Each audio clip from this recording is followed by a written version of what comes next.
जय हिंद साथियों, welcome to comrade Deepak academy. Comrade Deepak academy के इस यूट्यूब चैनल पर आप सभी का स्वागत है। आज हम लोग यहाँ पर रेलवे क्रेश कोर्स 2026 का लेक्चर नंबर 11 डिस्कस करने वाले हैं, जिसमें हम लोग यहाँ पर साइंस के 30 क्वेश्चन को डिस्कशन करेंगे। ना सिर्फ यहाँ पर क्वेश्चन डिस्कशन करेंगे, बल्कि उससे रिलेटेड सारे कॉन्सेप्ट को भी यहाँ पर डिस्कशन किया जाएगा, सारे कॉन्सेप्ट को यहाँ पर समझाया जाएगा। तो इससे पहले 10 क्लासेस हो चुकी है। यदि आपने नहीं देखा है तो उन 10 क्लासेस को जरूर देखें। आपका जो डाउट्स है, आपका जो यहाँ पर कॉन्सेप्ट है, बहुत ही अच्छे तरीके से क्लियर हो जाएगा। और यदि आप आगामी रेलवे के किसी भी एग्जाम्स को, RRB ALP, RRB JE, RRB technician के किसी भी एग्जाम को आप रेलवे के टारगेट कर रहे हैं, तो ये सीरीज आपके लिए बहुत ही इंपॉर्टेंट होने वाला है। तो इस सीरीज को आप कंप्लीटली जरूर वॉच करें। और यदि चैनल पर नए हैं तो चैनल को सब्सक्राइब जरूर करें। बढ़ते हैं हम लोग आज के अपने पहले क्वेश्चन पर। आज का हमारा पहला क्वेश्चन है, एक वस्तु को 8 सेंटीमीटर फोकस दूरी वाले उत्तल दर्पण के सामने 12 सेंटीमीटर दूरी पर रखा गया है। प्रतिबिंब दूरी कितनी होगी? आरआरबी जेई का पूछा हुआ क्वेश्चन है। यहाँ पर 17 तारीख के शिफ्ट में पूछा था, शिफ्ट 1 में। यहाँ पर हमसे क्या पूछा गया है? यहाँ पर प्रतिबिंब दूरी पूछा गया है। तो सबसे पहले क्या क्या दिया हुआ है, न्यूमेरिकल को सॉल्व करने के लिए क्या क्या दिया हुआ है और क्या हमें फाइंड करना है, उस चीज को यहाँ पर हम लोग सबसे पहले लिखते हैं। तो यहाँ पर क्या क्या दिया हुआ है? सबसे पहले दिया है फोकस दूरी, तो एफ बराबर क्या हो जाएगा? यहाँ पर 8 हो जाएगा, प्लस में 8 सेंटीमीटर हो जाएगा। क्यों? क्योंकि यहाँ पर उत्तल दर्पण की बात कर रहा है। यू बराबर दे दिया है क्या? यहाँ पर यू बराबर दे दिया है -12 सेंटीमीटर। हम लोग जानते हैं कि दर्पण उत्तल हो या अवतल हो, यहाँ पर जो वस्तु दूरी होती है क्या होती है? निगेटिव होती है। अब भी बराबर हम लोगों को निकालना है, ये भी बराबर निकालना है। अब हम लोग यहाँ पर क्या करेंगे? इसको सॉल्व करेंगे। तो हम लोग यहाँ पर फॉर्मूला जानते हैं। फॉर्मूला क्या होता है? दर्पण सूत्र। क्या होता है यहाँ पर? दर्पण सूत्र। दर्पण सूत्र हम लोग पढ़े हुए हैं, इससे पहले भी मैंने आप लोगों को पिछले क्लास में डिस्कशन किया था। क्या होता है? 1/v प्लस 1/u बराबर 1/f। ये होता है हमारा दर्पण सूत्र। अब हम लोग यहाँ पर 1/v निकालना है, तो 1/v बराबर क्या हो जाएगा? 1/f माइनस 1/ यहाँ पर u कितना दे दिया है? u दे दिया है यहाँ पर u। अब 1/f, f कितना दे दिया है? प्लस का 8, तो 8 माइनस यहाँ पर 1/u कितना दे दिया है? माइनस का 12, तो माइनस का यहाँ पर 12 हो जाएगा। तो ये कितना हो जाएगा? 1/8 प्लस 1/12 हो जाएगा। अब जब हम लोग इसका एलसीएम करेंगे तो ये क्या हो जाएगा? 24 यहाँ पर, उसके बाद क्या हो जाएगा? 3 प्लस यहाँ पर 12 दूना 24, 2 हो जाएगा। तो यहाँ पर 1/v का वैल्यू निकल गया। अब यहाँ पर क्या है कि v बराबर कितना हो जाएगा? 24/5। इसका वैल्यू कितना हो जाएगा? यहाँ पर प्लस 24/5 प्लस का यहाँ पर हो जाएगा 4.8। कितना हो जाएगा? 4.8। तो ये हमारा करेक्ट आंसर निकल गया, प्लस का 4.8 यहाँ पर हमारा जो है प्रतिबिंब दूरी निकल आ गया। तो यहाँ पर कितना दिया है? प्लस 4.8 हमारा करेक्ट आंसर हो जाएगा। तो देखा आप लोगों ने अभी किस तरीके से हमने यहाँ पर न्यूमेरिकल को सॉल्व किए। यहाँ पर सबसे पहले जो न्यूमेरिकल आपके सामने आए, तो जो भी डाटा आपको दिया गया है उस डाटा को सबसे पहले लिख लेना है। जैसे यहाँ पर क्या क्या दिया था? यहाँ पर दिया था फोकस दूरी और वस्तु दूरी, और हमें फाइंड क्या करना था? प्रतिबिंब दूरी। तो यहाँ से हम लोग जानते हैं कि दर्पण सूत्र होता है 1/v प्लस 1/u बराबर 1/f। तो यहाँ पर जब हम लोग दर्पण सूत्र में फोकस दूरी और वस्तु दूरी का वैल्यू रख देंगे, तो यहाँ पर से हमारा क्या निकल जाएगा? प्रतिबिंब दूरी आसानी से निकल जाएगा। बस आपका कैलकुलेशन गलत नहीं होना चाहिए। और जो चिन्ह परिपाटी का नियम मैंने आपको पढ़ाया है, तो वो चिन्ह परिपाटी का नियम आपको याद होने चाहिए। जैसे यहाँ पर फोकस दूरी के लिए उत्तल दर्पण में फोकस दूरी क्या होता है? पॉजिटिव होता है। उसी तरीके से यहाँ पर जो होता है क्या होता है? यहाँ पर जो वस्तु दूरी होता है, चाहे वो उत्तल दर्पण हो या अवतल दर्पण हो, निगेटिव होता है तो निगेटिव होता है। तो यहाँ पर इस तरीके से आपको याद रखना है। तो देखा आपने किस तरीके से हम लोगों ने यहाँ पर न्यूमेरिकल को सॉल्व किया। अब हम लोग यहाँ पर अपने अगले क्वेश्चन की ओर बढ़ते हैं। हमारा अगला क्वेश्चन है क्वेश्चन नंबर 2। क्या करा है? किसी सरल बहुकोष के जीव में बीजाणुधानी का विकास कवक तंतु पर होता है तथा बीजाणुधानी में बीजाणु का निर्माण होता है। यहाँ पर क्या रहा है कि किस सरल बहुकोष के जीव में कौन सा ऐसा जीव है जिसमें क्या होता है? यहाँ पर बीजाणुधानी का विकास कवक तंतु पर होता है तथा बीजाणुधानी में क्या होता है? बीजाणु का निर्माण होता है। आरबी टेक्नीशियन का पूछा हुआ क्वेश्चन है और बहुत ही अच्छा क्वेश्चन। इससे पिछले क्लास में भी मैंने आपको इस टाइप के क्वेश्चन डिस्कशन किए थे। तो यहाँ पर सबसे पहले हम लोग क्या करेंगे? इसके कॉन्सेप्ट को समझेंगे। कॉन्सेप्ट क्या कर रहा है? एक टर्म होता है राइजोपस। क्या होता है? राइजोपस। अब ये राइजोपस क्या है? राइजोपस होता है, इसे ब्रेड मोल्ड भी कहा जाता है। ये भी पिछले एग्जाम में पूछा हुआ क्वेश्चन है, जब मैंने आपको डिस्कशन किया था पिछले क्लास में कि राइजोपस को क्या कहा जाता है? ब्रेड मोल्ड कहा जाता है। ब्रेड मोल्ड कहा जाता है, ये आपको याद रखने हैं। अब ये है क्या? यह एक कवक है। इसका शरीर धागे जैसी बहुत पतली संरचनाओं से बना होता है, जिसे कवक तंतु कहते हैं। क्या कहते हैं? कवक तंतु कहते हैं। ये राइजोपस जो होता है एक कवक होता है, जिसका शरीर जो होता है बहुत ही पतले धागे समान संरचनाओं से बना होता है, जिसे कवक तंतु कहते हैं। अब आगे क्या है कि ये कवक तंतु आपस में मिलकर एक जाल बनाते हैं, जिसे माइसीलियम कहते हैं। क्या कहते हैं? माइसीलियम कहते हैं। अगला क्या है, यही कवक तंतु भोजन को अवशोषित करने और वृद्धि करने में यहाँ पर, अगला क्या है, यही कवक तंतु भोजन को अवशोषित करने और वृद्धि करने में मदद करता है। तो ये है हमारा यहाँ पर राइजोपस। राइजोपस के बारे में हम लोगों ने यहाँ पर कंप्लीट डिस्कशन कर लिया। अब हम लोग यहाँ पर अपने क्वेश्चन को देखते हैं कि क्वेश्चन क्या कर रहा है। क्वेश्चन कह रहा है कि किसी सरल बहुकोश के जीव में बीजाणुधानी का विकास कवक तंतु पर होता है। तो अभी हम लोगों ने देखा कि कवक तंतु से रिलेटेड कौन सा टर्म है यहाँ पर, राइजोपस है। तो इस करेक्ट आंसर क्या हो जाएगा इस क्वेश्चन का, राइजोपस हमारा करेक्ट आंसर हो जाएगा। तो इस तरीके से आपको क्वेश्चन को सॉल्व करने हैं, पहले उसका आपको कॉन्सेप्ट पता होने चाहिए। तो यहाँ पर हम लोग क्या करने वाले हैं, सबसे पहले हम लोग यहाँ पर कॉन्सेप्ट को समझेंगे उससे रिलेटेड, उसके बाद यहाँ पर क्वेश्चन को डिस्कशन करेंगे। अब बढ़ते हैं हम लोग अपने नेक्स्ट क्वेश्चन की ओर। क्वेश्चन नंबर 3, क्वेश्चन नंबर 3 क्या करा है, रक्त शरीर के शेष भागों से कार्बन डाइऑक्साइड में छोड़ने के लिए लाता है। यहाँ पर जो रक्त शरीर के शेष भाग से कार्बन डाइऑक्साइड को छोड़ने के लिए लाता है, तो यहाँ पर कौन सा लाता है, कौन सा ऐसा है यहाँ पर जो हमारा शरीर के अंग जो क्या करते हैं, यहाँ पर रक्त से शरीर मतलब यहाँ पर रक्त जो होता है उससे शरीर के यहाँ पर भागों से कार्बन डाइऑक्साइड को क्या करता है, छोड़ने के लिए लाता है। तो आरबी एएलपी का पूछा हुआ क्वेश्चन है। तो यहाँ पर हम लोग इसके कॉन्सेप्ट को समझते हैं। कॉन्सेप्ट क्या करा है कि शरीर की कोशिकाओं में कोशिकीय शोषण के दौरान कार्बन डाइऑक्साइड बनती है। तो हम लोग जानते हैं कि शरीर की कोशिकाओं में क्या होता है, कोशिकीय शोषण जब होता है उसके दौरान क्या बनता है, यहाँ पर कार्बन डाइऑक्साइड बनता है। और जब हम लोग यहाँ पर सांस छोड़ते हैं तो उसमें क्या छोड़ते हैं, कार्बन डाइऑक्साइड छोड़ते हैं। अब आगे क्या है, यह कार्बन डाइऑक्साइड रक्त द्वारा शरीर के सभी भागों से उठाकर फेफड़ों तक लाई जाती है। अब क्या होता है कि रक्त के सभी भागों में जो होता है, सभी शरीर के सभी अंगों से क्या होता है, रक्त द्वारा ये कार्बन डाइऑक्साइड फेफड़ों तक लाई जाती है। अगला क्या है कि फेफड़ों के भीतर मौजूद कुपिकाएं, क्या होता है कुपिकाएं, जिसको हम लोग क्या कहते हैं, एल्वोली कहते हैं। क्या कहते हैं, एल्वोली कहते हैं। अब ये क्या है कि बहुत पतली दीवार वाली थैलीनुमा संरचना होती है और इनके चारों ओर रक्त कोशिकाओं का जाल होता है। तो ये क्या होती है, फेफड़ों के भीतर क्या मौजूद होता है, कोशिकाएं मौजूद होती हैं, जो क्या होता है, बहुत ही पतली दीवार वाली थैलीनुमा संरचना होती है। अब क्या है कि यहाँ विसरण की प्रक्रिया से रक्त से CO2 कोशिकाओं में चली जाती है और सांस छोड़ते समय शरीर से बाहर निकल जाती है।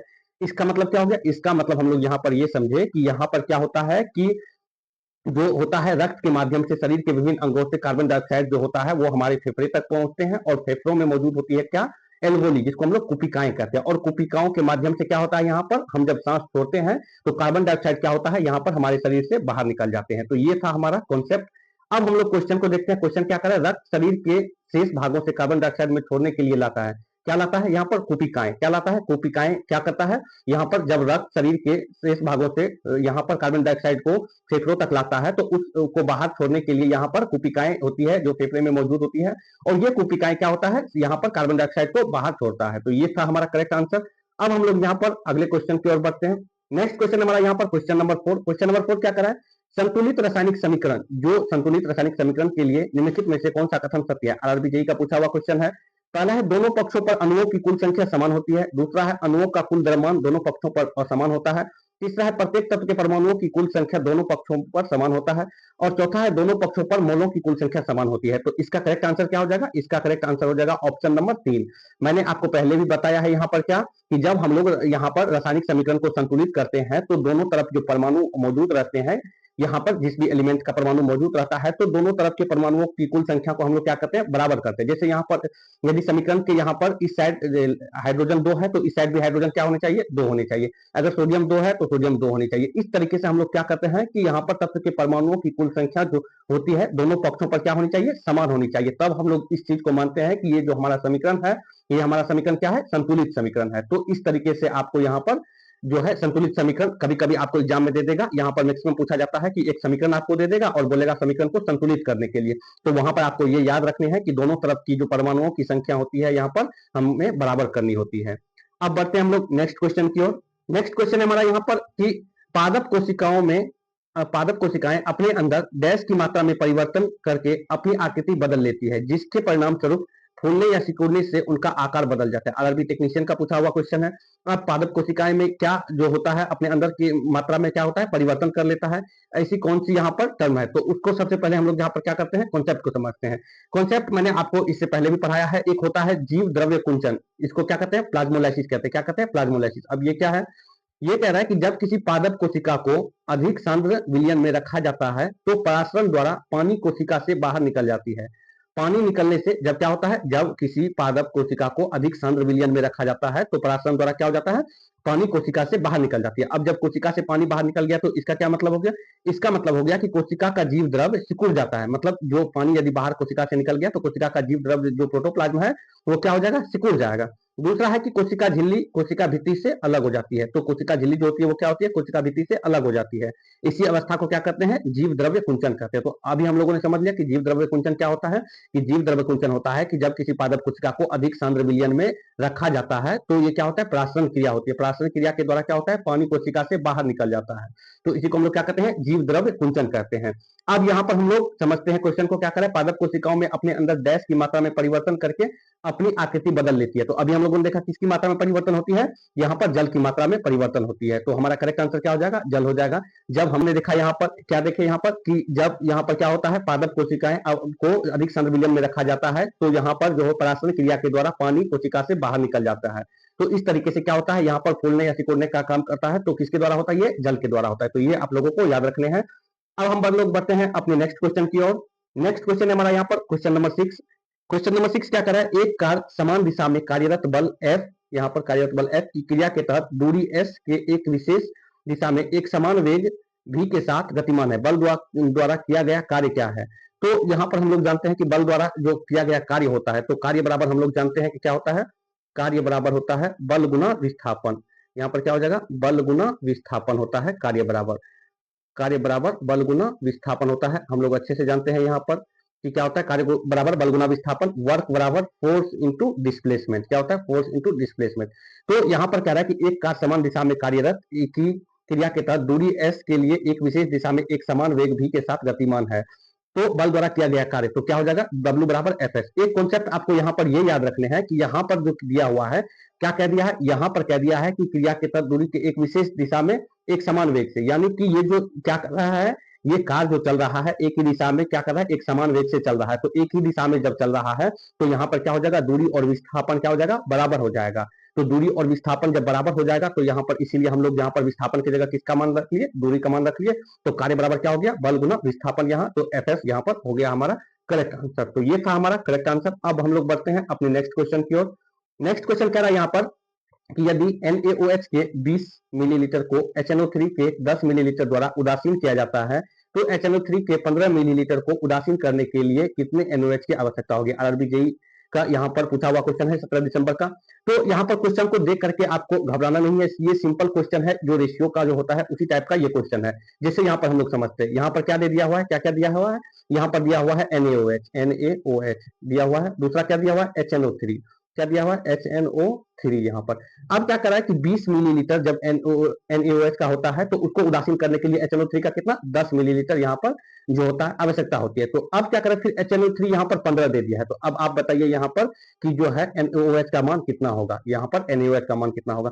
तो सिंपल रेशियो हम लोग जानते हैं, मैथमेटिक्स में भी पढ़ते हैं। यहाँ पर 10 से क्या हो गया 20 हो गया, तो यहाँ पर 15 से क्या हो जाएगा 30 हो जाएगा। सिंपल रेशियो है। तो आपको यहाँ पर क्वेश्चन को देख करके लंबा है तो घबराना नहीं है कि किस तरीके से बनेगा। ये सिंपल रेशियो का सवाल है, यहाँ पर उदासीन करने के लिए यहाँ पर वैल्यू पूछ रहा है। जब यहाँ पर क्या करता है HNO3 को सेकंड टर्म में चेंज कर देता, तब हमें सोचने की आवश्यकता थी कि यहाँ पर किस तरीके से हम इसको सॉल्व करेंगे। लेकिन यहाँ तो सिंपली दिया हुआ है NaOH HNO3, फिर दूसरे टर्म में भी दिया है NaOH और HNO3। तो यहाँ पर हमारा आंसर क्या हो जाएगा 30 मिलीलीटर हमारा करेक्ट आंसर हो जाएगा। अब बढ़ते हैं हम लोग अपने नेक्स्ट क्वेश्चन की ओर। नेक्स्ट क्वेश्चन है हमारा यहाँ पर क्वेश्चन नंबर 8। क्वेश्चन नंबर 8 क्या कर रहा है, डैश में मृत उत्तक होते हैं। आरबी टेक्नीशियन का पूछा हुआ क्वेश्चन है कि यहाँ पर मृत उत्तक जो होते हैं वो किसमें होते हैं। तो केले के छिलके में, संतरे के छिलके में, नारियल की छाल में और अमरूद की छाल में। तो ये आसान क्वेश्चन है, आपको भी पता होगा कि नारियल की छाल में जो होता है वो क्या होता है, मृत उत्तक होते हैं यहाँ पर। अब बढ़ते हैं हम लोग नेक्स्ट क्वेश्चन की ओर। नेक्स्ट क्वेश्चन है हमारा यहाँ पर क्वेश्चन नंबर 9। क्वेश्चन नंबर 9 क्या कर रहा है, कौन सा कोशिकांग यहाँ पर कोशिका द्रव के विभिन्न क्षेत्रों में पदार्थों के परिवहन के लिए एक चैनल के रूप में कार्य करता है। तो आरआरबी एएलपी का पूछा हुआ क्वेश्चन है यहाँ पर, क्या कह रहा है कि कौन सा कोशिकांग यहाँ पर कोशिका का कौन सा जो भाग है वो क्या करता है, कोशिका द्रव के विभिन्न क्षेत्रों में पदार्थों के परिवहन के लिए एक चैनल के रूप में कार्य करता है यहाँ पर। तो सबसे पहले इसके कॉन्सेप्ट को हम लोग समझते हैं कि कॉन्सेप्ट क्या है। कॉन्सेप्ट एक टर्म मैंने आपको पढ़ाया था इससे पहले भी, क्या, अंतः द्रव्य जालिका। इसको हम लोग क्या कहते हैं, इंडोप्लाज्मिक रेटिकुलम कहते हैं। क्या कहते हैं, इंडोप्लाज्मिक रेटिकुलम। अब ये क्या होता है, ये होता है कि यह महीन नलिकाओं का एक जाल जैसी संरचना के रूप में कोशिका द्रव में पाई जाती है। कहाँ पाई जाती है, कोशिका द्रव में पाई जाती है। कौन सा, यहाँ पर अंतर्द्रव्य जालिका। अब क्या है कि यह अंतः कोशिकीय परिवहन का कार्य करती है। क्या करती है यहाँ पर? अंतः कोशिकीय परिवहन। जो यहाँ पर कोशिका के अंदर जो परिवहन होता है, अंतः कोशिकीय परिवहन का क्या मतलब हो गया कि कोशिका के अंदर जो परिवहन होता है उसका कार्य कौन करता है? यहाँ पर अंतः द्रव्य जालिका करता है। नेक्स्ट क्या है कि यह दो प्रकार के होते हैं, एक स्मूथ ईआर और एक रफ ईआर। यहाँ पर स्मूथ ईआर क्या होता है कि वसा तथा कोलेस्ट्रॉल का संश्लेषण करता है। तो यहाँ पूछा जाता है एग्जाम में कि यहाँ पर स्मूथ ईआर जो होता है एंडोप्लाज्मिक रेटिकुलम, वो क्या करता है? तो यहाँ पर वसा तथा कोलेस्ट्रॉल का क्या करता है? संश्लेषण करता है। दूसरा है यहाँ पर रफ ईआर। रफ ईआर क्या करता है? प्रोटीन का परिवहन कार्य करता है। यहाँ पर क्या करता है? प्रोटीन के परिवहन का कार्य करता है यहाँ पर रफ ईआर। अब अगला टर्म क्या है कि मानव के यकृत में पाए जाने वाले चिकनी अंडाशय अंतःद्रव्य जालिका। चिकनी अंतःद्रव्य जालिका का क्या मतलब हो गया? Smooth ER. यहाँ पर स्मूथ ईआर यकृत को विष के प्रभाव को नष्ट करने में मदद करता है। यकृत को क्या करता है? विष के प्रभाव को नष्ट करने में क्या करता है? यहाँ पर मदद करता है। तो ये है हमारा यहाँ पर कॉन्सेप्ट जो हम लोगों ने देख लिया। यहाँ पर इंडोप्लाज्मिक रेटिकुलम से रिलेटेड जितने भी सवाल बन सकते हैं यहाँ पर हम लोगों ने कंप्लीट डिस्कशन कर लिया। अब हम लोग यहाँ पर अपने क्वेश्चन को डिस्कशन करने वाले हैं। क्वेश्चन क्या कर रहा है कि कौन सा कोशिकांग कोशिका द्रव के विभिन्न क्षेत्रों में पदार्थों के परिवहन के लिए एक चैनल के रूप में कार्य करता है? तो कौन सा हो जाएगा यहाँ पर? अंतः द्रव्य जालिका। क्या हो जाएगा? अंतः द्रव्य जालिका, इंडोप्लाज्मिक रेटिकुलम। इंडोप्लाज्मिक रेटिकुलम हमारा करेक्ट आंसर हो जाएगा। अब हम लोग यहाँ पर बढ़ते हैं अपने नेक्स्ट क्वेश्चन की ओर। नेक्स्ट क्वेश्चन है हमारा यहाँ पर क्वेश्चन नंबर 10। क्वेश्चन नंबर 10 क्या कर रहा है? किसी चालक के लिए कारकों के किस संयोजन के परिणाम स्वरूप इसका प्रतिरोध सबसे कम होगा? आरआरबी जेई का पूछा हुआ क्वेश्चन है। यहाँ पर क्या कर रहा है कि जो चालक का प्रतिरोध होता है वो कम कब होगा? तो सबसे पहले चालक का प्रतिरोध क्या होता है, उसका क्या फॉर्मूला है, उसको हम लोग यहाँ पर समझते हैं। तो जो चालक का प्रतिरोध है वो क्या होता है? चालक का जो प्रतिरोध होता है वो क्या होता है? रेजिस्टेंस। कह रहा है यह विद्युत धारा के प्रवाह का विरोध करता है। क्या करता है? विद्युत धारा जो यहाँ पर कंडक्टर में इलेक्ट्रिसिटी विद्युत धारा जो यहाँ पर प्रवाह होता है उसका क्या करता है? विरोध करता है। इसका एसआई मात्रक जो होता है वो क्या होता है? ओम होता है। रेजिस्टेंस का फॉर्मूला होता है आर बराबर रो इंटू एल बाय ए। ये क्या है? रेजिस्टेंस का फॉर्मूला। जहां रो क्या है? प्रतिरोधकता, रेजिस्टिविटी। और रेजिस्टिविटी क्या है? यह पदार्थ पर निर्भर करता है। जो यहाँ पर लंबाई, यहाँ पर एरिया ऑफ क्रॉस सेक्शन है उस पर, यहाँ पर जो डायमेंशन है रेजिस्टेंस का या कंडक्टर का, उस पर डिपेंड नहीं करता है। किस पर डिपेंड करता है? यह पदार्थ पर निर्भर करता है। एक और क्वेश्चन पूछा जाता है कि एक अंतरराष्ट्रीय ओम, 1 इंटरनेशनल ओम बराबर कितना होता है? तो 1.00049 ओम यहाँ पर होता है 1 इंटरनेशनल ओम बराबर। अब यहाँ पर हम लोग समझते हैं अपने क्वेश्चन को। यहाँ रेजिस्टेंस से जो भी कॉन्सेप्ट है हम लोग रेजिस्टेंस के कॉन्सेप्ट को समझ लिए। अब यहाँ पर क्वेश्चन को डिस्कशन करते हैं। क्वेश्चन क्या कर रहा है? किसी चालक के लिए कारकों के संयोजन के परिणाम स्वरूप इसका प्रतिरोध सबसे कम क्या होगा? तो हम लोग जानते हैं, अभी हम लोगों ने देखा कि रेजिस्टेंस बराबर क्या हो जाता है? रो इंटू एल बाय ए। अब क्या रहा है कि रेजिस्टेंस कम होना चाहिए। तो रेजिस्टेंस कब कब होगा? जब रेजिस्टेंस कम तब होगा जब क्या होना चाहिए? उसके लिए यहाँ पर लेंथ का जो वैल्यू है वो कम होना चाहिए और एरिया का जो वैल्यू है वो ज्यादा होना चाहिए। क्या होना चाहिए? ज्यादा होना चाहिए। तो रेजिस्टेंस कम तब होगा जब यहाँ पर क्या होना चाहिए? लेंथ का वैल्यू कम होना चाहिए और एरिया ऑफ क्रॉस सेक्शन का वैल्यू ज्यादा होना चाहिए। तो यहाँ पर कौन सा आंसर हो जाएगा? यहाँ पर दीर्घ लंबाई नहीं, लघु लंबाई और छोटा अनुप्रस्थ का क्षेत्रफल नहीं, लघु लंबाई और बड़ा अनुप्रस्थ का क्षेत्रफल। तो ये हमारा क्या हो जाएगा? करेक्ट आंसर यहाँ पर कि लंबाई क्या होनी चाहिए? लघु होनी चाहिए, मतलब कम होनी चाहिए, और अनुप्रस्थ का क्षेत्रफल जो है क्या होनी चाहिए? बड़ा होनी चाहिए। तो ये था हमारा क्वेश्चन नंबर 10 जो हम लोगों ने अभी डिस्कशन किया। अब हम लोग यहाँ पर अपने नेक्स्ट क्वेश्चन की ओर मूव करते हैं। हमारा यहाँ पर क्वेश्चन नंबर 11। क्वेश्चन नंबर 11 क्या कर रहा है यहाँ पर कि इकोसिस्टम से संबंधित निम्नलिखित में से कौन से कथन सही है? यहाँ पर इकोसिस्टम से संबंधित यहाँ पर स्टेटमेंट जो सही है उसको हम लोगों को सिलेक्ट करना है। आरबी टेक्नीशियन का पूछा हुआ क्वेश्चन है। क्या कर रहा है? पहला स्टेटमेंट है कि यूवी रेडिएशन जीवों के लिए हानिकारक नहीं है। तो ये क्या है? गलत है। यूवी रेडिएशन जो होता है वो जीवों के लिए क्या होता है? हानिकारक होता है। इससे क्या होता है? त्वचा कैंसर होता है यहाँ पर। दूसरा है कि वायुमंडल की ऊपरी परतों में ओजोन ऑक्सीजन अणु पर यूवी रेडिएशन की क्रिया से बनता है। तो ये क्या है? हमारा करेक्ट आंसर है यहाँ पर कि वायुमंडल की ऊपरी परतों में ओजोन ऑक्सीजन पर अणु पर यूवी रेडिएशन की क्रिया से बनता है। अब तीसरा है यहाँ पर कि 1980 में वायुमंडल में ओजोन की मात्रा में तेजी से गिरावट आने लगी। तो ये भी हमारा क्या है? करेक्ट आंसर है कि 1980 के बाद यहाँ पर वायुमंडल में ओजोन की मात्रा में तेजी से गिरावट आने लगी है। तो यहाँ पर कौन सा स्टेटमेंट सही है? ऑप्शन यहाँ पर 2 और 3 स्टेटमेंट क्या है? यहाँ पर सही है हमारा। तो ये था हमारा यहाँ पर क्वेश्चन और उससे रिलेटेड कॉन्सेप्ट। अब हम लोग यहाँ पर ओजोन से रिलेटेड और भी क्या क्या क्वेश्चन बन सकते हैं उसको भी यहाँ पर डिस्कशन कर लेते हैं कि ओजोन से रिलेटेड आपके एग्जाम्स में क्या क्या क्वेश्चन पूछ सकते हैं। पहला है कि ओजोन वायुमंडल में ओजोन परत की क्षमता, ओजोन परत का पतला होना का मुख्य कारण क्या है? क्लोरोफ्लोरोकार्बन है। क्या है? क्लोरोफ्लोरोकार्बन है। यहाँ पर जो ओजोन परत का पतला होना या ओजोन परत की क्षमता का क्या कारण है? सीएफसी है। दूसरा है यहाँ पर ओजोन परत पृथ्वी के वायुमंडल के समताप मंडल में स्थित एक प्राकृतिक परत है। तो ये भी पूछा जाता है कि ओजोन परत पृथ्वी के वायुमंडल के कौन से यहाँ पर मंडल में पाए जाते हैं? तो समताप मंडल में पाए जाते हैं। यह ओजोन गैस से बनी होती है। जो यहाँ पर होती है, यहाँ पर ओजोन परत किससे बनी होती है? ओजोन गैस से बनी होती है।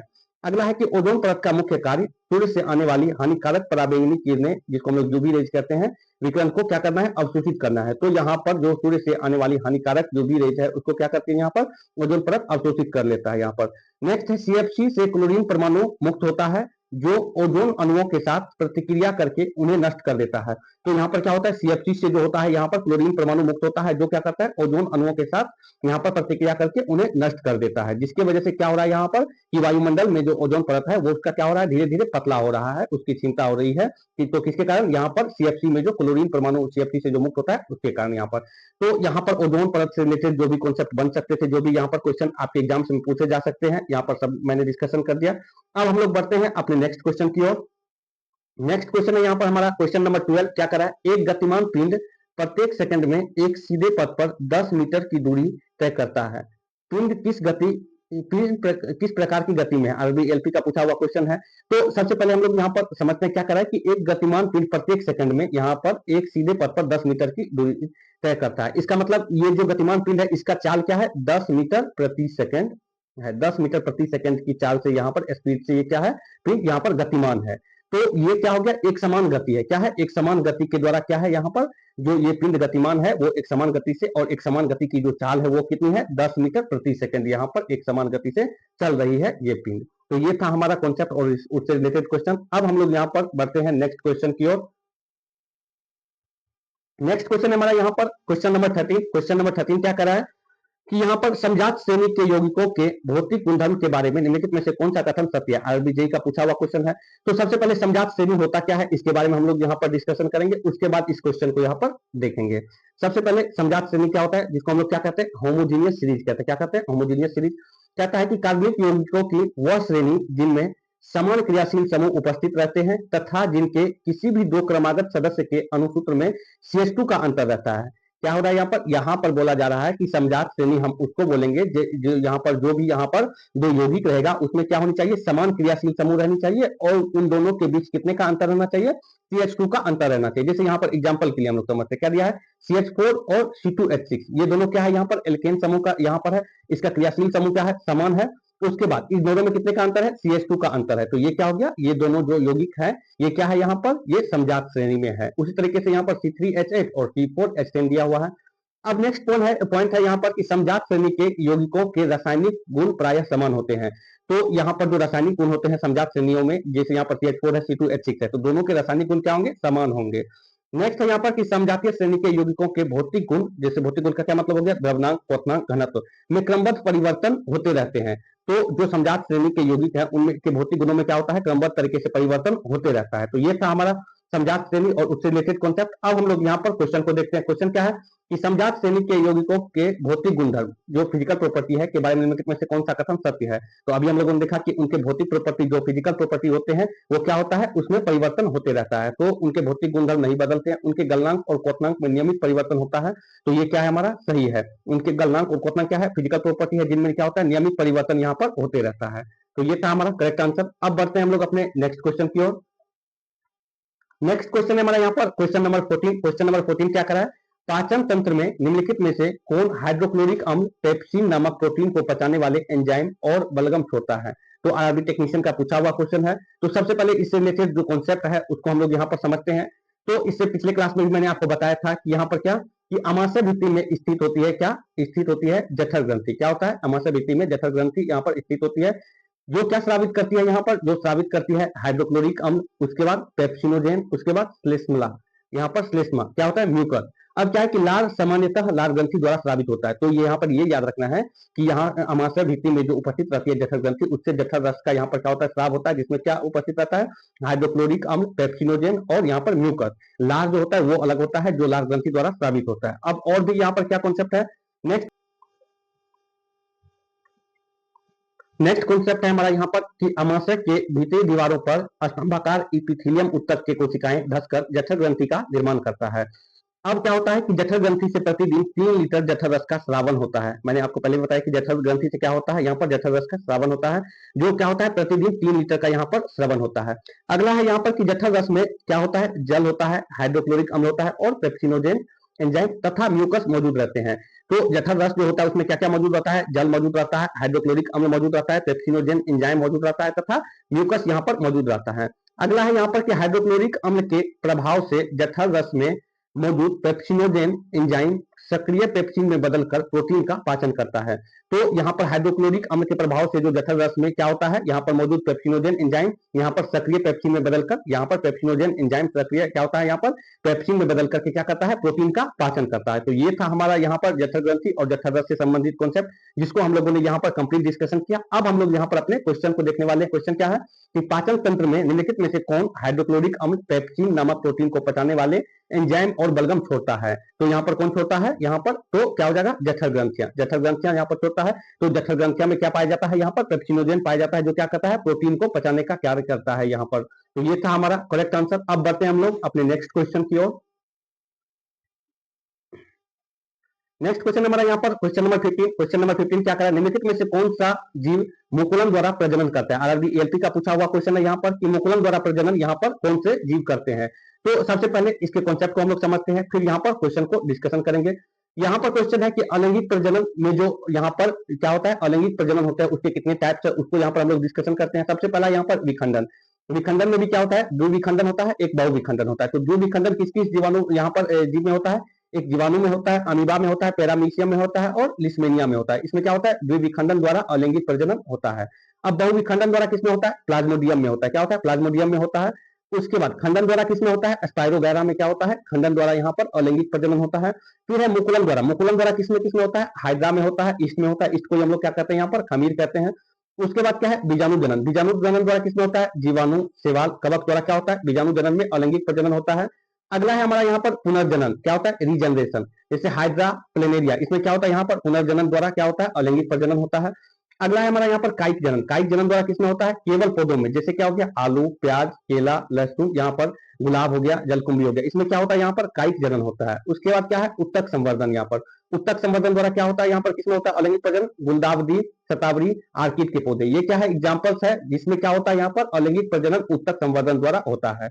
अब हम लोगों का क्वेश्चन यहाँ पर क्या था, मुकुलन से रिलेटेड। यहाँ पर कि यहाँ पर मुकुलन से रिलेटेड। अब हम लोग यहाँ पर मुकुलन के बारे में और डिस्कशन करते हैं। क्या होता है मुकुलन? यहाँ पर होता है कि हाइड्रा जो जीव है हाइड्रा, उसमें क्या होता है, मुकुलन द्वारा प्रजनन के लिए पुनरुत्पादक कोशिकाएं रीजनरेटिव सेल का उपयोग करता है।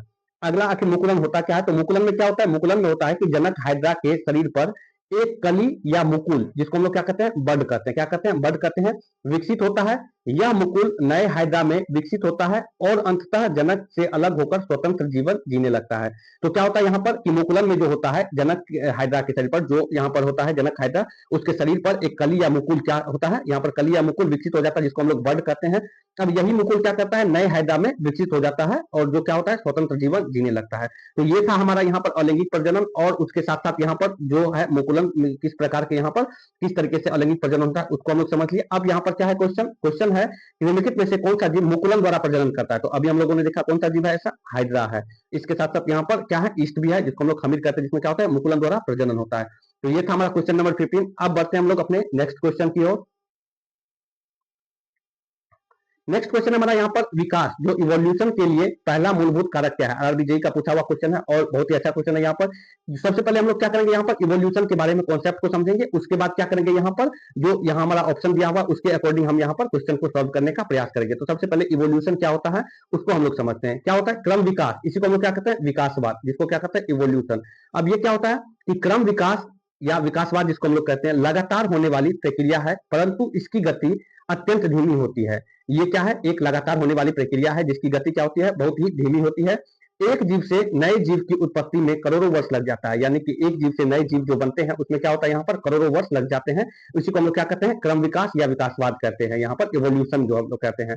अब क्या है यहाँ पर कि एक जीव जंतु से दूसरे जीव जंतु अथवा एक जाति से नई जाति के विकास में निम्नलिखित महत्वपूर्ण भूमिका निभाता है। तो यहाँ पर एग्जाम में भी क्वेश्चन पूछे जाते हैं कि यहाँ पर जब एक जीव जंतु या फिर एक जाति से दूसरे जाति का जब विकास होता है तो उसमें कौन कौन से फैक्टर है जो महत्वपूर्ण भूमिका निभाते हैं? तो पहला फैक्टर क्या है यहाँ पर, अनुवांशिक विभिन्नता। क्या है यहाँ पर, अनुवांशिक विभिन्नता। दूसरा क्या है यहाँ पर, प्राकृतिक चयन। क्या है यहाँ पर, प्राकृतिक चयन। और तीसरा क्या है, अनुकूलन। क्या है यहाँ पर अनुकूलन जो है यहाँ पर वो क्या है महत्वपूर्ण भूमिका निभाता है। अब हम लोग यहाँ पर कॉन्सेप्ट को समझ लिए, अब हम लोग यहाँ पर क्वेश्चन को डिस्कशन करने वाले हैं। क्वेश्चन क्या करे तो विकास के लिए पहला मूलभूत कारक क्या है, तो पहला मूलभूत कारक अभी हम लोगों ने 3 मूलभूत कारक देखे, जिसमें क्या था यहाँ पर अनुवांशिक विभिन्नता था। क्या था? अनुवांशिक विभिन्नता यहाँ पर एक मुख्य कारण था यहाँ पर विकासवाद के लिए, यहाँ पर इवोल्यूशन के लिए।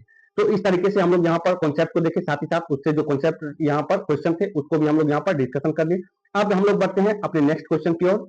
नेक्स्ट क्वेश्चन है हमारा यहाँ पर क्वेश्चन नंबर 17। क्वेश्चन नंबर 17 क्या कर रहा है कि पौधे की जड़ें हमेशा नीचे की ओर बढ़ती है जबकि अंकुर सामान्यतः ऊपर की ओर जमीन से दूर बढ़ते हैं। टहनियां और जड़ों की ऊपर और नीचे होने वाली वृद्धि को निम्नलिखित में से किस रूप में जाना जाता है? तो आरआरबी टेक्नीशियन का पूछा हुआ क्वेश्चन है और बहुत ही अच्छा क्वेश्चन है।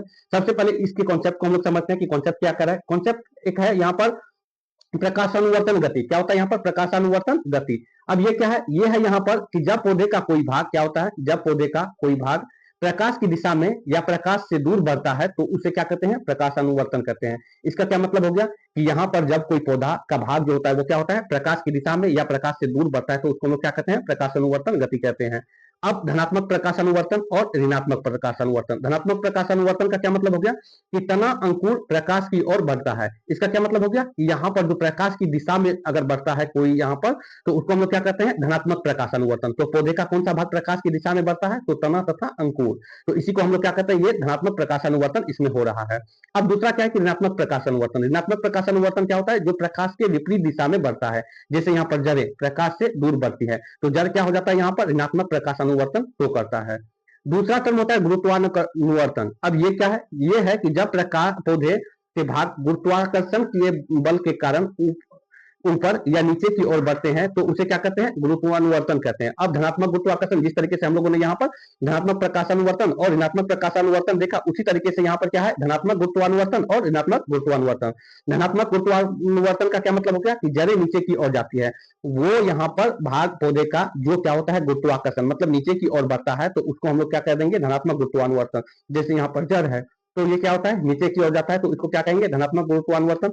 दूसरा है ऋणात्मक गुरुत्वाकर्षण। वो क्या होता है? ऋणात्मक गुरुत्वानुवर्तन वो भाग जो पौधे का वो भाग जो क्या होता है? गुरुत्वाकर्षण के विपरीत यहाँ पर बढ़ता है। जैसे तना या अंकुर ऊपर की ओर बढ़ता है तो ये इसमें क्या होता है? यहाँ पर ऋणात्मक गुरुत्वानुवर्तन होता है। तो अभी हम लोगों ने देख लिया यहाँ पर कॉन्सेप्ट। अब हम लोग यहाँ पर क्वेश्चन को डिस्कशन करते हैं। क्वेश्चन क्या कर रहा है?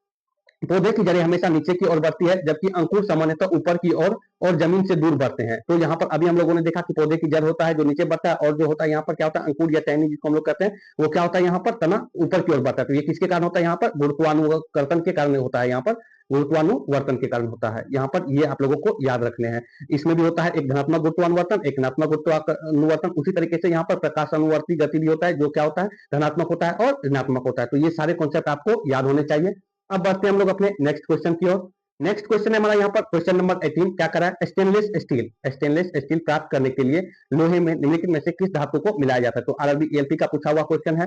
ये एक टॉपिक होता है मिश्र धातु। मिश्र धातु क्या होता है? मिश्र धातु होता है जब हम लोग यहाँ पर दो धातु को मिला करके एक नए यहाँ पर पदार्थ का निर्माण करते हैं तो उसको हम लोग क्या कहते हैं कि वो एक मिश्र धातु है। तो स्टेनलेस स्टील क्या है? एक मिश्र धातु है।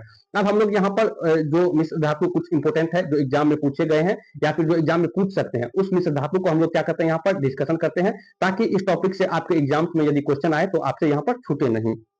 तो हम लोग यहाँ पर क्या करने वाले हैं? सबसे पहले हम लोग देखते हैं कि स्टेनलेस स्टील। स्टेनलेस स्टील जो होता है वो किसे किसे मिलकर बना होता है? निकेल और क्रोमियम से। दूसरा है पीतल जिसको हम लोग ब्रास कहते हैं, कॉपर और जिंक से मिलकर बना होता है। तीसरा है कांसा जिसको हम लोग क्या कहते हैं? ब्रॉन्ज। ये क्या है? यहाँ पर Cu प्लस Sn यहाँ पर से मिलकर बना होता है। दूसरा है यहाँ पर सोल्डर Sn प्लस Pb से मिलकर बना होता है। अगला है हमारा German silver Cu plus Zn plus Ni, copper plus zinc plus nickel. अगला है हमारा यहाँ पर रोल्ड गोल्ड, ये किससे मिलकर बना होता है? यहाँ पर Cu प्लस Al। अगला है हमारा यहाँ पर मैग्नीशियम, ये किससे मिलकर बना होता है? Mg plus Al। अगला है हमारा यहाँ पर gun metal Cu plus Zn plus Sn से मिलकर के बना होता है। यहाँ पर अगला क्या है? Delta metal Cu plus Zn plus Fe से मिलकर बना होता है। अगला है हमारा यहाँ पर रोज मेटल, ये किससे मिलकर बना होता है? Sn plus Pb plus Bi से मिलकर बना होता है। अगला है हमारा यहाँ पर टाइप मेटल, ये किससे मिलकर बना होता है? Sn plus Pb plus Sb। तो ये इंपोर्टेंट मिश्र धातु है जो एग्जाम में बार बार रिपीट होते हैं। तो इस सभी मिश्र धातु को आपको याद रखने हैं कि यहाँ पर किस चीज से यहाँ पर मिलकर के बना होता है, किस एलिमेंट से मिलकर के ये मिश्र धातु बने होते हैं। तो हमारा क्वेश्चन क्या था? हमारा क्वेश्चन था यहाँ पर स्टेनलेस स्टील। तो ये किससे बना होता है? यहाँ पर निकेल और क्रोमियम से। तो अभी हम लोगों ने देखा यहाँ पर जो स्टेनलेस स्टील है किससे मिला है? यहाँ पर निकेल और क्रोमियम से। ये हमारा करेक्ट आंसर हो गया। तो यदि आपको एग्जाम्स में अच्छे परफॉर्मेंस करने हैं तो ये आपको याद होने चाहिए मिश्र धातु यहाँ पर, ताकि एग्जाम में आए तो आपसे क्वेश्चन छूटे नहीं यहाँ पर। अब बढ़ते हैं हम लोग अपने नेक्स्ट क्वेश्चन की ओर। नेक्स्ट क्वेश्चन है हमारा यहाँ पर क्वेश्चन नंबर 19 क्या करा है। एक इलेक्ट्रिक पंखा 220 वोल्ट जनरेटर से संयोजित है। धारा 0.5 एम्पियर पंखे द्वारा उपयोग की जाने वाली शक्ति क्या है। यहाँ पर आरबीजे का पूछा हुआ क्वेश्चन है। यहाँ पर पी, यहाँ पर जो है वी का वैल्यू दिया हुआ है, वोल्टेज का कितना 220 वोल्ट। यहाँ पर आई का वैल्यू कितना दे दिया है 0.50 या 5 एम्पियर यहाँ पर। अब हमसे क्या पूछा है पी, तो पी बराबर हम लोग जानते क्या होता है वी आई होता है या आई स्क्वायर आर होता है, या इसी को हम लोग क्या लिखते हैं वी स्क्वायर बाय आर होता है। तो यहाँ पर वी आई का वैल्यू कितना है 220 गुना 0.5, तो ये कितना हो जाएगा पी बराबर हो जाएगा यहाँ पर 110 वाट। क्या हो जाएगा 110 वाट हमारा करेक्ट आंसर हो जाएगा। तो इस तरीके से आपको न्यूमेरिकल को सॉल्व करने हैं। पहले जो डाटा दिया गया है उसको लिख लेना है, फिर जो आपसे फाइंड करना है, जो आपसे यहाँ पर क्वेश्चन में पूछा गया है उस चीज को यहाँ पर फॉर्मूला के थ्रू हम लोग यहाँ पर फाइंड कर सकते हैं। तो ये था हमारा न्यूमेरिकल। अब बढ़ते हैं हम लोग अपने नेक्स्ट क्वेश्चन की ओर। नेक्स्ट क्वेश्चन है हमारा यहाँ पर क्वेश्चन नंबर 20 क्या करा है। द्रव्यमान एम और वेग वाली, यहाँ पर द्रव्यमान एम और वेग यहाँ पर वी वाली, यहाँ पर वी छूट गया है, द्रव्यमान एम और वेग वी वाली एक वस्तु एक गतिज ऊर्जा तो है यहाँ पर। तो द्रव्यमान 2m और वेग यहाँ पर v वाली वस्तु b की गतिज ऊर्जा क्या होगी। तो यहाँ पर क्या दे दिया है v क्या है कॉमन है, तो गतिज ऊर्जा काइनेटिक एनर्जी बराबर हम लोग जानते हैं कि क्या होता है यहाँ पर काइनेटिक एनर्जी बराबर होता है यहाँ पर हाफ एम वी स्क्वायर। क्या हो जाता है हाफ एम वी स्क्वायर। तो यहाँ पर क्या है वेलोसिटी जो दिया हुआ है वेग यहाँ पर क्या है यहाँ पर कांस्टेंट है, तो यहाँ पर क्या हो जाएगा काइनेटिक एनर्जी यहाँ पर 1/2 भी कांस्टेंट है, डायरेक्टली प्रोपोर्शनल टू क्या हो जाएगा m हो जाएगा। क्या हो जाएगा m हो जाएगा। अब यहाँ पर क्या है कि पहले क्या था m द्रव्यमान था तो गतिज ऊर्जा कितना था 100 था। अब यहाँ पर क्या हो जाएगा 2m हो गया, तो यहाँ पर गतिज ऊर्जा क्या हो जाएगा दोगुनी हो जाएगा, तो ये क्या हो जाएगा यहाँ पर 200 जूल हो जाएगा। क्या हो जाएगा 200 जूल हमारा करेक्ट आंसर हो जाएगा। कैसे यहाँ पर हम लोग समझ लिए यहाँ पर कि kinetic energy directly proportional to mass होता है, और मास को यदि दोगुना करा है तो हमारी गतिज ऊर्जा भी क्या हो जाएगी यहाँ पर दोगुनी हो जाएगी। तो ये था हमारा काइनेटिक एनर्जी से रिलेटेड कॉन्सेप्ट जो हम लोगों ने यहाँ पर देखा। तो किस तरीके से यहाँ पर यदि आपको फॉर्मूला याद रहेगा तो आप न्यूमेरिकल को आसानी से सॉल्व कर पाओगे। तो इसीलिए आपको फिजिक्स के सारे फॉर्मूले याद होने चाहिए, आपके यहाँ पर जुबान पे सारे फॉर्मूले आपको होने चाहिए, ताकि जब न्यूमेरिकल आए या उससे रिलेटेड यहाँ पर कॉन्सेप्ट बना करके कोई क्वेश्चन आए तो आप फॉर्मूला अगर याद रहेगा तो आप आसानी से उस क्वेश्चन को कर लोगे। तो ये था हमारा क्वेश्चन नंबर 20। अब बढ़ते हैं हम लोग अपने नेक्स्ट क्वेश्चन की ओर। नेक्स्ट क्वेश्चन है हमारा यहाँ पर क्वेश्चन नंबर 21 क्या करा है। यदि कोई व्यक्ति दूर की वस्तु को स्पष्ट रूप से देख सकता है लेकिन पास की वस्तु को स्पष्ट रूप से नहीं देख सकता है तो नेत्र दोष को का उपयोग यहाँ पर क्या करा है, तो नेत्र दोष को डैश का उपयोग करके ठीक किया जा सकता है। यहाँ पर डैश टूट गया, तो यहाँ पर डैश का उपयोग करके किस लेंस का उपयोग करके यहाँ पर नेत्र दोष को ठीक किया जाता है। तो आरबी एलपी का पूछा हुआ क्वेश्चन है। हम लोग यहाँ पर क्या करने वाले हैं, सबसे पहले जो है यहाँ पर नेत्र दोष से रिलेटेड जितने भी यहाँ पर कॉन्सेप्ट बन सकते हैं उसको डिस्कशन करेंगे, फिर यहाँ पर हम लोग क्या करेंगे यहाँ पर क्वेश्चन का डिस्कशन करेंगे। तो सबसे पहले जो होता है आंखों से संबंधित रोग, आंखों से संबंधित कौन कौन से रोग होते हैं यहाँ पर।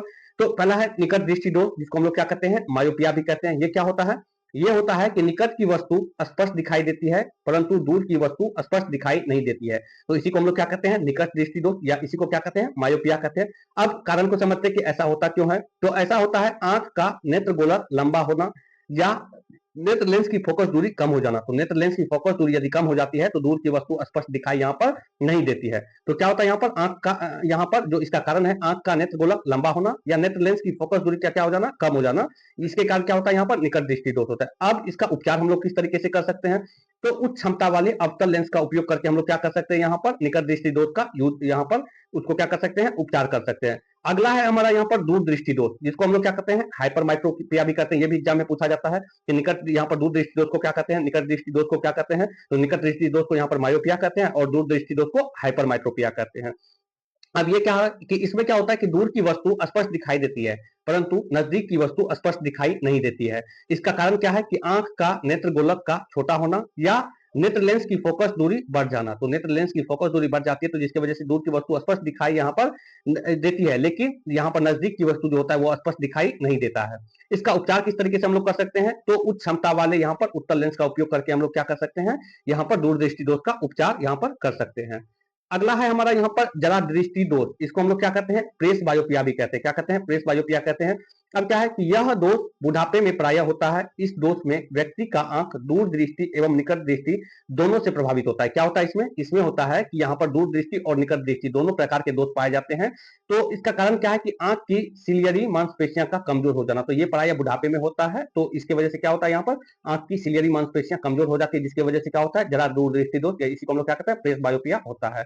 अब उपचार इसका क्या है? इसके उपचार के लिए बाइफोकल लेंस का उपयोग किया जाता है। यहाँ पर जो बाइफोकल लेंस होता है उसका उपयोग किया जाता है किसके लिए? यहाँ पर जरा दृष्टि दोष को दूर करने के लिए। अब ये भी एग्जाम में पूछा जाता है कि बाइफोकल जो लेंस होता है उसके ऊपर कौन सा लेंस का यूज किया जाता है और यहाँ पर नीचे कौन सा लेंस का यूज किया जाता है। तो याद रखना है कि ऊपर जो होता है वो अवतल लेंस का यूज करते हैं और नीचे जो होता है वो क्या है, उत्तल लेंस का यूज हम लोग यहाँ पर करते हैं। अगला हमारा यहाँ पर अबिंदुकता जो होता है, अबिंदुकता दृष्टि दोष। ये क्या होता है? ये होता है कि इस दोष वाला आंख एक ही ऊंचाई की क्षैतिज तथा उदग्र वस्तु को एक लंबाई की क्षैतिज तथा उदग्र वस्तु को एक लंबाई में नहीं देख सकती है। यानी कि क्षैतिज तथा उदग्र वस्तु को यहाँ पर क्या होता है, एक लंबाई में नहीं देख सकती है, तो जिसकी वजह से यहाँ पर क्या होता है, अबिंदुकता दृष्टि दोष होता है। इसका कारण क्या है? कारण है इसका कॉर्निया का पूर्णतः गोल नहीं होना, जिसकी वजह से क्या होता है, यहाँ पर अबिंदुकता दृष्टि दोष होता है। अब इसका उपचार क्या है कि बेलनाकार लेंस का यहाँ पर क्या होता है, यहाँ पर उपयोग किया जाता है किसके लिए? यहाँ पर अबिंदुकता दृष्टि दोष के लिए। अगला होता है यहाँ पर क्या? अगला होता है, एक होता है यहाँ पर कलर ब्लाइंडनेस यहाँ पर। उसके बाद एक क्या होता है यहाँ पर मोतियाबिंद होता है। तो ये उतना इंपॉर्टेंट नहीं है। मोतियाबिंद में क्या होता है, यहाँ पर मैं आपको यहाँ पर डिस्कस कर दे रहा हूँ कि मोतियाबिंद में होता है कि एक यहाँ पर मांस की जो पतली परत होती है वो आंख के सामने हो जाता है। तो सिंपली ऑपरेशन करके उसका उपचार के लिए हम लोग क्या करते हैं, ऑपरेशन करके उसको हटाया जा सकता है। अगला है हमारा यहाँ पर क्या, कलर ब्लाइंडनेस। तो इसमें क्या होता है, ये एक जेनेटिक मतलब कि क्या है, डिसऑर्डर है, यहाँ पर जेनेटिक दोष है। जो क्या होता है यहाँ पर मातृक या पितृक से क्या होता है, यहाँ पर बच्चे में होता है। और इसका क्या है, इलाज संभव नहीं है। इसमें क्या होता है कि एक्स क्रोमोसोम क्या होता है, प्रभावित होता है। ये एक्स क्रोमोसोम की वजह से ये होता है। तो यहाँ पर जो है दृष्टि दोष से रिलेटेड जितने भी कॉन्सेप्ट है सबको हम लोगों ने समझ लिया। अब हम लोग यहाँ पर क्वेश्चन को डिस्कशन करते हैं। क्वेश्चन क्या कर रहा है कि यदि कोई वस्तु दूर की वस्तु को स्पष्ट रूप से देख सकता है लेकिन पास की वस्तु को स्पष्ट रूप से नहीं देख सकता है, तो इसका मतलब ये क्या हो गया, यहाँ पर कौन सा दोष हो गया, यहाँ पर दूर दृष्टि दोष। क्या हो गया यहाँ पर, दूर दृष्टि दोष। दूर दृष्टि, यहाँ पर दृष्टि दोष क्या हो गया, दूर दृष्टि दोष हो गया यहाँ पर। तो ये याद रखना है कि दूर दृष्टि दोष हो गया। अब दूर दृष्टि दोष के लिए हम लोग क्या करते हैं, उचित क्षमता वाले क्या करते हैं, उत्तल लेंस का उपयोग करते हैं दूर दृष्टि दोष के लिए। तो ये हमारा क्या हो जाएगा, करेक्ट आंसर हो जाएगा। तो देखा आप लोगों ने किस तरीके से यहाँ पर क्या किया, हम लोग यहाँ पर पहले कॉन्सेप्ट को समझे, फिर यहाँ पर उससे रिलेटेड जो यहाँ पर क्वेश्चन है उसको यहाँ पर हम लोगों ने डिस्कशन किए। अब बढ़ते हम लोग नेक्स्ट क्वेश्चन की ओर। नेक्स्ट क्वेश्चन है हमारा यहाँ पर क्वेश्चन नंबर 22। 22 क्या कर रहा है, पौधे में निषेचन की प्रक्रिया में अंडाशय की क्या भूमिका होती है। अरबी जेई का पूछा हुआ क्वेश्चन है।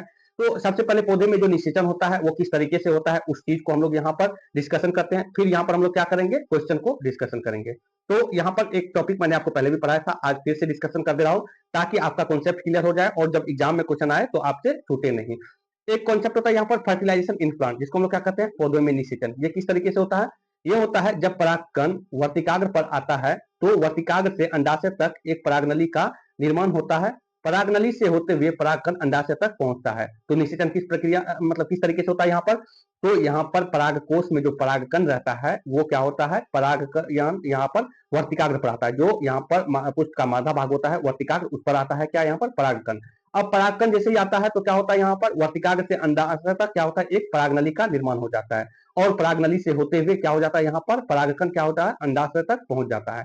तो अंडाशय तक क्या हो गया, यहाँ पर परागकण पहुंच गया। अब अगला क्या है कि अंडाशय के भीतर बीजांड होते हैं, बीजांड के भीतर भ्रूणकोश होते हैं और भ्रूणकोश में अंडाणु पाए जाते हैं। तो क्या होता है यहाँ पर अंडाशय, जो अंडाशय तक यहाँ पर क्या हो गया, परागकण पहुंच गया। उसके बाद क्या होता है, अंडाशय के भीतर होता है बीजांड और बीजांड के भीतर क्या होता है, यहाँ पर भ्रूणकोश होता है और भ्रूणकोश में क्या होता है, अंडाणु पाए जाते हैं। अब अगला क्या है यहाँ पर कि परागकण बीजांड को चीरकर अंडाणु तक पहुंचती है, तब निषेचन पूर्ण हो जाती है। तो निषेचित अंडाणु जायगोट कहलाता है। तो निषेचन कब पूर्ण हो जाएगा, निषेचन पूर्ण हो जाएगा कि जब परागन जो परागकण है, परागकण क्या हो जाएगा यहाँ पर कि अंडाणु तक पहुंच जाएगा। तो हम लोग क्या समझेंगे कि निषेचन क्या हो गया, यहाँ पर पूर्ण हो गया। अब निषेचन जब पूर्ण हो गया तो निषेचित अंडाणु जो होता है उसको हम लोग क्या कहते हैं, युग्मनज कहते हैं, जिसको हम लोग क्या कहते हैं, जायगोट कहते हैं।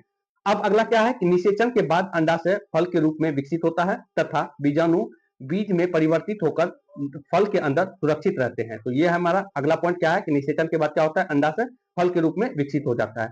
अगला क्या है कि बीज पौधा की जनन इकाई होती है। बीज जो होता है वो क्या होता है, पौधे की जनन इकाई है। तो अभी हम लोगों ने इस कॉन्सेप्ट को समझे यहाँ पर कि किस तरीके से क्या होता है, पौधे में निषेचन होता है। स्टेप बाय स्टेप हम लोगों ने यहाँ पर क्या किया, पौधे के कंप्लीट निषेचन के बारे में यहाँ पर पढ़े।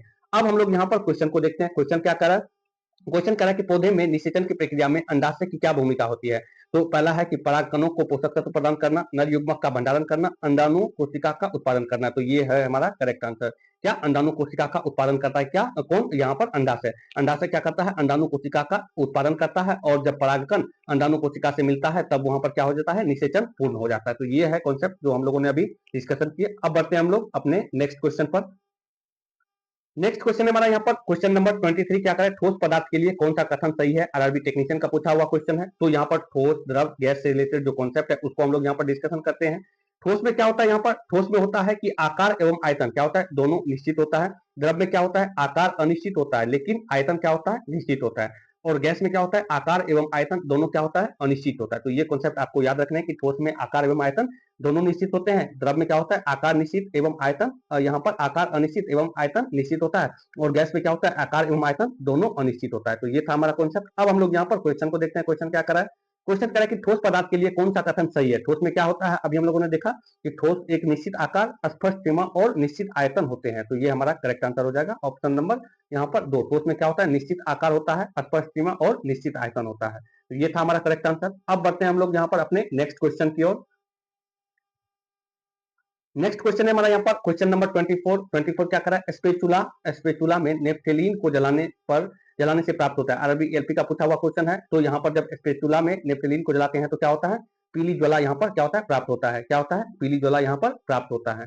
अब बढ़ते हैं हम लोग नेक्स्ट क्वेश्चन की ओर। नेक्स्ट क्वेश्चन है यहाँ पर क्वेश्चन नंबर 25 क्या करा है? निम्नलिखित में से कौन सा कथन धोवन सोडा के सामान्य औद्योगिक उपयोग का अच्छा वर्णन करता है? आरबी जेई का पूछा हुआ क्वेश्चन है। तो यहाँ पर हम लोग क्या करने वाले हैं? सबसे पहले जो धोवन सोडा क्या है उसके बारे में डिस्कशन करेंगे, फिर धोवन सोडा का हम लोग कहाँ कहाँ यूज करते हैं उसको डिस्कशन करेंगे। तो इस तरीके से यहाँ पर हम लोग जब कॉन्सेप्ट को पढ़ लेंगे तो क्वेश्चन अपने आप आपसे यहाँ पर बन जाएगा। तो सबसे पहले हम लोग समझते हैं कि धोवन सोडा क्या होता है, यहाँ पर किस तरीके से बनाया जाता है। तो धोवन सोडा इसी को हम लोग क्या कहते हैं? वाशिंग सोडा भी कहते हैं। इसका रासायनिक सूत्र क्या होता है? Na2CO3 into 10H2O। इसको हम लोग क्या कहते हैं? इसका रासायनिक नाम क्या हो गया? Sodium carbonate decahydrate. क्या हो गया? Sodium carbonate decahydrate. अब ये क्या है कि साल्वे प्रक्रिया या अमोनिया सोडा प्रक्रिया से धोवन सोडा प्राप्त करने के लिए सोडियम क्लोराइड का उपयोग किया जाता है। तो यहाँ पर क्या हो जाता है? साल्वे प्रक्रिया या अमोनिया सोडा प्रक्रिया द्वारा किसका निर्माण होता है? धोवन सोडा का या वाशिंग सोडा का निर्माण होता है, जिसमें हम लोग किसका उपयोग करते हैं? सोडियम क्लोराइड का उपयोग करते हैं। अगला है कि जल के अस्थायी खारापन को दूर करने के लिए वाशिंग सोडा या सोडियम कार्बोनेट का उपयोग किया जाता है। तो जल के अस्थायी खारापन को दूर करने के लिए यहाँ पर क्या करते हैं? हम लोग धोवन सोडा का उपयोग करते हैं। और इसी में यदि आपसे पूछ दिया कि जल के अस्थायी खारापन को दूर किससे किया जाता है, तो सिंपली जल को उबाल करके हम लोग यहाँ पर अस्थायी खारापन को दूर कर सकते हैं। तो ये था हमारा धोवन सोडा से रिलेटेड कॉन्सेप्ट। अब हम लोग देखते हैं कि धोवन सोडा जो होता है वाशिंग सोडा, उसका हम लोग यहाँ पर कहाँ कहाँ यूज करते हैं। तो धोवन सोडा, वाशिंग सोडा जिसको हम लोग कहते हैं, Na2CO3 इंटू 10H2O का उपयोग कहाँ कहाँ होता है? पहला है कपड़े धोने में। कपड़े धोने में हम लोग क्या करते हैं? धोवन सोडा का यूज करते हैं। दूसरा है कठोर जल को मृदु जल बनाने में। क्या करते हैं हम लोग यहाँ पर? कठोर जल को मृदु जल बनाने में धोवन सोडा का यूज करते हैं। तीसरा है यहाँ पर कांच, साबुन और कागज उद्योग में क्या करते हैं? यहाँ पर धोवन सोडा का यूज करते हैं। तो औद्योगिक स्तर पर भी धोवन सोडा का यूज किया जाता है। किस रूप में? यहाँ पर कांच, साबुन और कागज उद्योग में। चौथा यहाँ पर बेकिंग सोडा, बोरेक्स आदि के निर्माण में भी किसका उपयोग किया जाता है? यहाँ पर धोवन सोडा का। और पांचवा क्या है कि घरेलू सफाई में भी किसका उपयोग किया जाता है? यहाँ पर धोवन सोडा का यूज किया जाता है। तो ये था हमारा धोवन सोडा से रिलेटेड कॉन्सेप्ट, और उसका हम लोग कहाँ कहाँ यूज करते हैं ये भी हम लोग समझ लिए। अब हम लोग यहाँ पर क्वेश्चन को डिस्कशन करते हैं। क्वेश्चन क्या कर रहा है? क्वेश्चन कह रहा है कि निम्नलिखित में से कौन सा कथन धोवन सोडा के सामान्य औद्योगिक उपयोग का वर्णन सबसे अच्छा वर्णन करता है? तो क्या है यहाँ पर? अभी हम लोगों ने देखा कि सीमेंट उत्पादन, सिरका उत्पादन, उर्वरक निर्माण, कांच निर्माण। तो कांच निर्माण में और या साबुन या अपमार्जक के निर्माण में भी किसका उपयोग किया जाता है? यहाँ पर धोवन सोडा का यूज किया जाता है औद्योगिक स्तर पर। तो ये था हमारा करेक्ट आंसर। अब बढ़ते हैं हम लोग अपने नेक्स्ट क्वेश्चन की ओर। नेक्स्ट क्वेश्चन है हमारा यहाँ पर क्वेश्चन नंबर 26 क्या कर रहा है? उत्तक पौधों को कठोर एवं मजबूत बनाता है तथा पौधों के भाग को मजबूती प्रदान करता है। तो यहाँ पर पूछ रहा है कि वो कौन सा उत्तक है जो पौधों को कठोर एवं मजबूत बनाता है तथा पौधों के भाग को मजबूती प्रदान करता है। तो यहाँ पर पादप उत्तक होते हैं वो कितने टाइप के होते हैं? तो यहाँ पर किस उत्तक का कौन सा कार्य है उसको हम लोग सबसे पहले यहाँ पर कॉन्सेप्ट को समझते हैं। आरबी टेक्नीशियन का ये पूछा हुआ क्वेश्चन है। तो उस कॉन्सेप्ट को समझने के बाद ये क्वेश्चन अपने आप आपसे सॉल्व हो जाएगा। तो सबसे पहले हम लोग यहाँ पर कॉन्सेप्ट पर फोकस करते हैं। कॉन्सेप्ट क्या करा है? एक होता है पादप उत्तक। क्या होता है यहाँ पर? पादप उत्तक। पादप उत्तक जो होता है वो कितने टाइप के होते हैं? दो होते हैं, विभज्योतिकी उत्तक और दूसरा क्या है? अस्थायी उत्तक, जिसको हम लोग क्या कहते हैं? परमानेंट टिश्यू कहते हैं। अब परमानेंट टिश्यू भी दो टाइप के होते हैं, एक होता है साधारण अस्थायी उत्तक और दूसरा होता है यहाँ पर जटिल अस्थायी उत्तक। साधारण अस्थायी उत्तक जिसको हम लोग क्या कहते हैं? सिंपल परमानेंट टिश्यू, और जटिल अस्थायी उत्तक जिसको हम लोग क्या कहते हैं? यहाँ पर कॉम्प्लेक्स परमानेंट टिश्यू। अब साधारण अस्थायी ऊतक जो है वो क्या होता है यहाँ पर, पहला है पेरेन्काइमा। तो पेरेन्काइमा क्या करता है, पेरेन्काइमा भोजन का संग्रह करता है। क्या करता है यहाँ पर, भोजन का संग्रह करता है। दूसरा क्या है हमारा यहाँ पर, कोलेनकाइमा। ये क्या करता है, कोलेनकाइमा करता है कि पौधे के तना में प्रत्यास्था लचीलापन प्रदान करता है। कौन यहाँ पर, कोलेनकाइमा। तो आपसे यहाँ पर एग्जाम में पूछा जाता है कि कोलेनकाइमा का क्या काम है, तो ये क्या करता है, पौधे के तना में प्रत्यास्था या लचीलापन क्या करता है, प्रदान करता है। तीसरा है हमारा यहाँ पर क्या, स्क्लेरेनकाइमा। क्या करता है, ये पौधों को यांत्रिक सहायता प्रदान करता है या मजबूती प्रदान करता है। तो स्क्लेरेनकाइमा क्या करता है, यहाँ पर पौधे में यांत्रिक सहायता प्रदान करता है। अब इस तरीके से हम लोग यहाँ पर साधारण अस्थायी ऊतक का डिस्कशन कर लिए, यहाँ पर सिंपल परमानेंट टिश्यू। उसी तरीके से हम लोग यहाँ पर जो है कॉम्प्लेक्स परमानेंट टिश्यू, जटिल अस्थायी ऊतक का भी डिस्कशन करेंगे। यहाँ पर क्या है, जटिल अस्थायी ऊतक दो टाइप के होते हैं, एक होता है जाइलम और दूसरा क्या होता है यहाँ पर, फ्लोएम। जाइलम क्या करता है, जल तथा खनिज लवणों का परिवहन करता है। कौन यहाँ पर, जाइलम। और दूसरा क्या है, फ्लोएम। फ्लोएम क्या करता है, यहाँ पर भोजन का परिवहन का कार्य करता है, यहाँ पर फ्लोएम। तो यहाँ पर हम लोग पादप ऊतक से रिलेटेड जितने भी कॉन्सेप्ट, जितने भी क्वेश्चन बन सकते थे, सबको हम लोगों ने सारे कॉन्सेप्ट को यहाँ पर डिस्कशन कर लिए। अब हम लोग यहाँ पर क्या करने वाले हैं, यहाँ पर जो क्वेश्चन है उसको डिस्कशन करते हैं। क्वेश्चन क्या कर रहा है, ऊतक पौधों, यहाँ पर कौन सा ऊतक है जो क्या करता है, पौधों को कठोर एवं मजबूत बनाता है और पौधे के भाग को मजबूती प्रदान करता है। तो कौन है यहाँ पर, स्क्लेरेनकाइमा। क्या है, अभी हम लोगों ने देखा पेरेन्काइमा, कोलेनकाइमा और स्क्लेरेनकाइमा।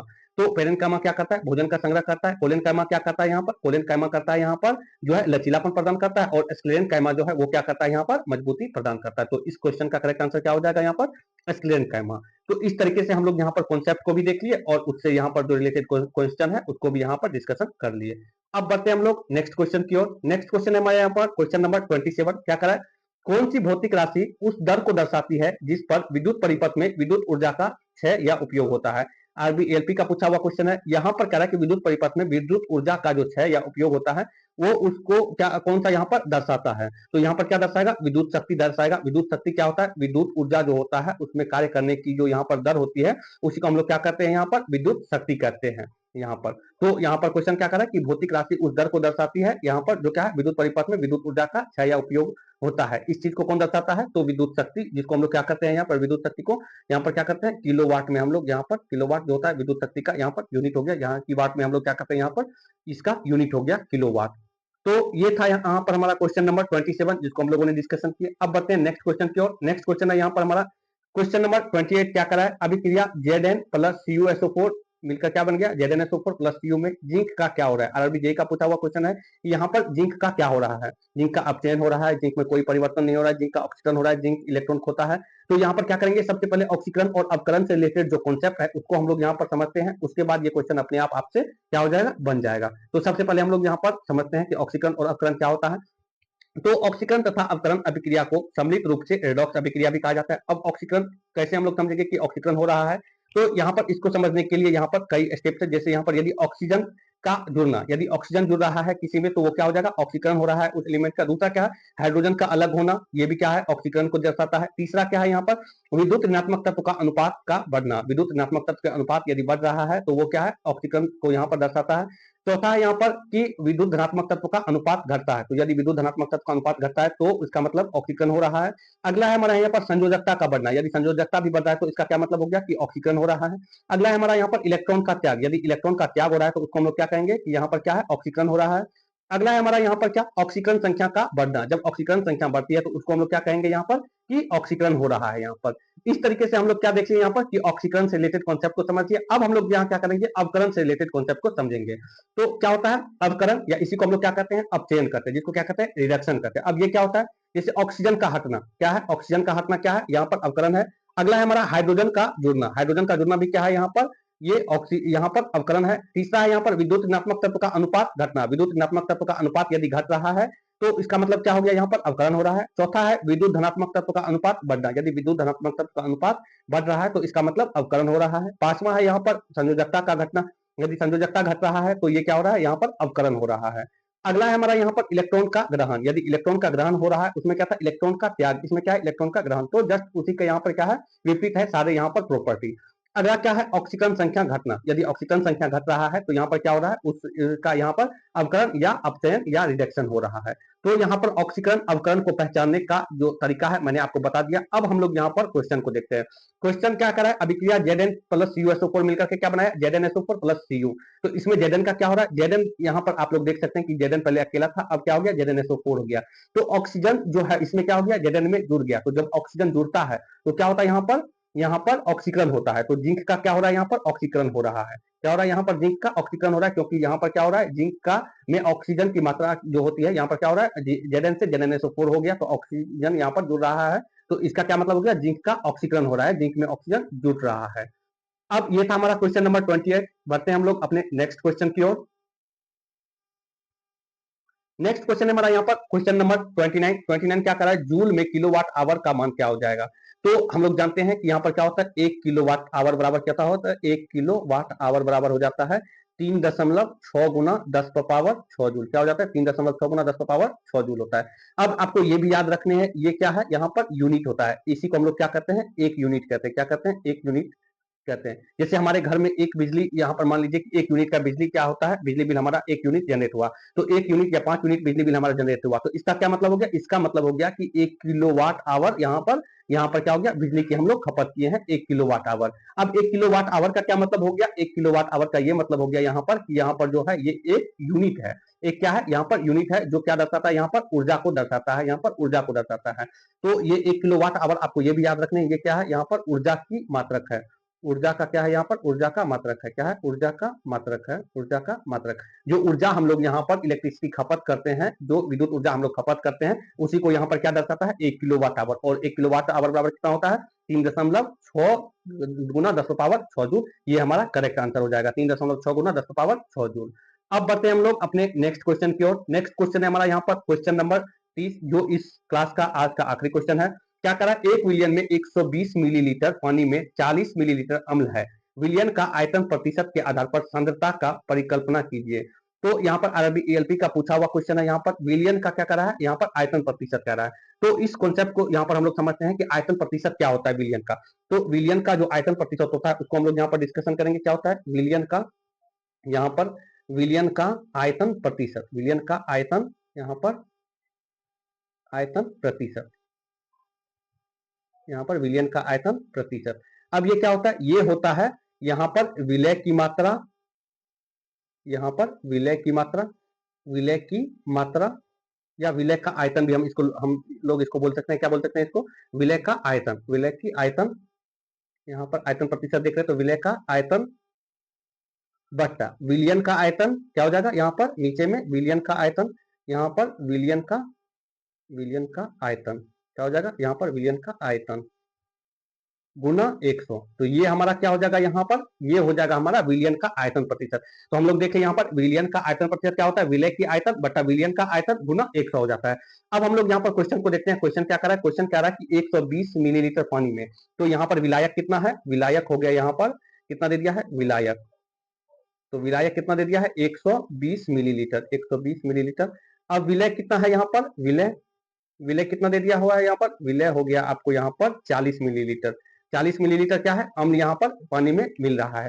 तो विलियन की मात्रा यहाँ पर कितनी हो जाएगी, जो विलियन है वो उसकी यहाँ पर आयतन कितनी हो जाएगी, विलियन का आयतन हो जाएगा 120 प्लस 40 कितना हो जाएगा, 160 यहाँ पर मिलीलीटर क्या हो जाएगा, यहाँ पर विलियन का आयतन।